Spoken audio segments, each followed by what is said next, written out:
সেবা পাচ্ছে না।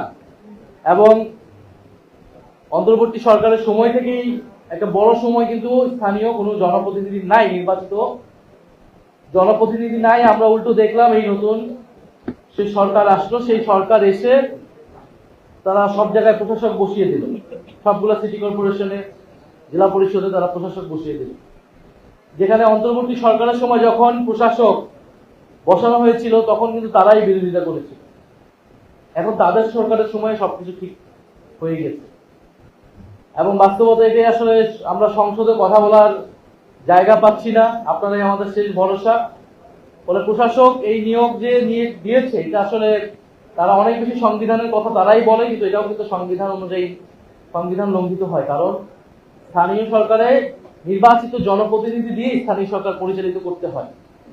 অন্তর্বর্তী সরকারের একটা বিশেষ সময় ছিল, এখন তো একটা নির্বাচিত সরকার এসেছে। তো আমরা যেটা বুঝতে পারছি যে এই নতুন সরকার যেমন বাংলাদেশের সবগুলো প্রতিষ্ঠান কুক্ষিগত করছে, বাংলাদেশ ব্যাংক থেকে শুরু করে দুদক, সবগুলো রাষ্ট্রীয় প্রতিষ্ঠান, একইভাবে স্থানীয় সরকার যে প্রতিষ্ঠানটাকে যেটা সংস্কার হওয়ার সম্ভাবনা তৈরি হয়েছিল সেটাকেও তারা দলীয়করণ করে ফেলেছে, কুক্ষিগত করছে। এই পর্যায় থেকে অতি দ্রুত আমাদেরকে বের হতে হবে এবং বের হওয়ার জন্য অতি দ্রুত স্থানীয় সরকার নির্বাচন দিতে হবে। আজকে আমরা সেই দাবিটা এখানে রাখলাম যে আগামী 6 মাসের মধ্যে ধাপে ধাপে আমরা মনে করি সকল পর্যায়ে স্থানীয় সরকার নির্বাচন দিয়ে দেওয়া সম্ভব, দিয়ে দেওয়া উচিত। এবং যারা প্রশাসক হিসেবে বসেছে তারা যাতে কোনোভাবেই সেই সিটি কর্পোরেশন নির্বাচনে অংশগ্রহণ না করে, এই ধরনের বিধিবিধান আসলে থাকা উচিত। এছাড়া নির্বাচন কমিশন, এই নির্বাচন কমিশনের অধীনে আবার সিটি কর্পোরেশন নির্বাচন হলে সেই নির্বাচন লেভেল প্লেইং ফিল্ড থাকবে কিনা এটা আমাদের মনে শঙ্কা আছে। কারণ এই নির্বাচন কমিশনের প্রতি যথেষ্ট অনাস্থা তৈরি হয়েছে। জাতীয় নির্বাচনে যেভাবে ইলেকশন ইঞ্জিনিয়ারিং হয়েছে, বাংলাদেশে প্রায় 3 ঘন্টা ফলাফল সব কেন্দ্রে বন্ধ করে রাখা হয়েছিল। এখন স্থানীয় সরকার নির্বাচন তারা কিভাবে করবে, এবং যেই প্রধান নির্বাচন কমিশনাররা বিরোধী দলের এমপিদেরকে সংবিধান সংস্কার পরিষদের শপথ বাক্য পাঠ করিয়েছে, এখন সেটাকে বলা হচ্ছে অসাংবিধানিক। ফলে নির্বাচন কমিশন যাতে লেভেল প্লেইং ফিল্ড নিশ্চিত করে। তা আমি জাতীয় নাগরিক পার্টি এনসিপির পক্ষ থেকে আমাদের যেই 5টি সিটি কর্পোরেশনে আমাদের প্রাথমিক মনোনীত প্রার্থী তাদের নাম ঘোষণা করছি।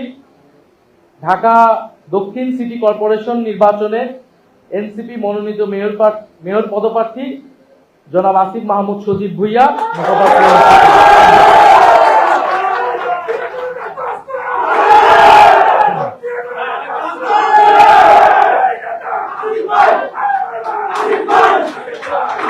ঢাকা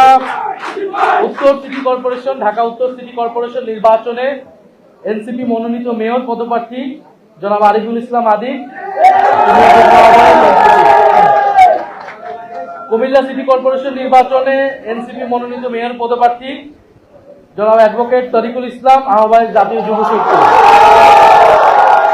রাজশাহী সিটি কর্পোরেশন নির্বাচনে এনসিপি মনোনীত মেয়র পদপ্রার্থী মোহাম্মদ মোবাশ্বের আলী, আহ্বায়ক রাজশাহী মহানগর এনসিপি। এবং সর্বশেষ সিলেট সিটি কর্পোরেশন নির্বাচনে এনসিপি মনোনীত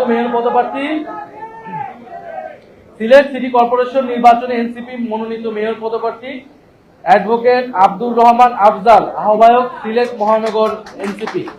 আমরা 5টি সিটি কর্পোরেশনের আমাদের প্রাথমিক তালিকা ঘোষণা করছি এবং আমরা অতি দ্রুত সময়ের মধ্যে আমাদের বাকি সিটি কর্পোরেশন এবং সারা দেশে আমাদের উপজেলা এবং পৌরসভার যারা পদপ্রার্থী হবে তাদের নামও দ্রুত ঘোষণা করে দেওয়া হবে।